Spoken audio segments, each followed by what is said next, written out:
Sio kama kile jamani. Nielekea zangu shambani hapo. Kuna watoto wawili na watafuta wananisumbua sana. Wapi hao? Tena hao wanakuaga watatu wale. Ila mmoja nimemsahau. Watoto wapi hao?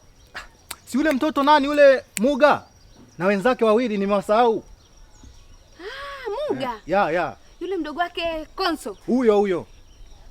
Wananisumbua sana yani. Sasa hao watoto mimi nikikamata sasa hivi ni kuua alafu nafunika.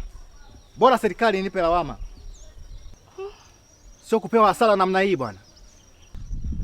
Basi huyo ndio mtoto mtukutu kwenye kijiji. Hujakosea. Kwa kweli wizi umezidi kwenye hichi kijiji.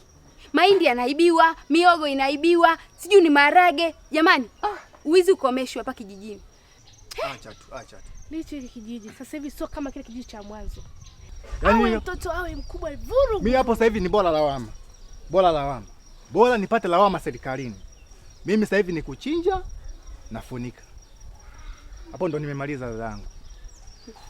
Haya, fanya yako. Haya basi.